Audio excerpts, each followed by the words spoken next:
Namaskar, I'm Shamali Sinha. Welcome to Foodie. Today I'm making Lachha onion. Lachha onion salad is a quick and easy North Indian side dish which often serves in the Indian restaurant.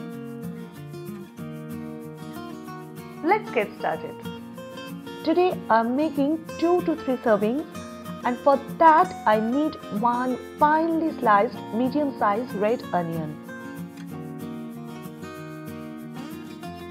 Add in chaat masala, red chilli powder, black salt,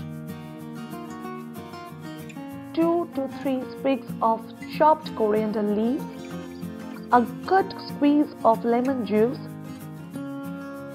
ground black pepper, sprinkle salt as required, then gently toss all the ingredients together to combine all the flavors.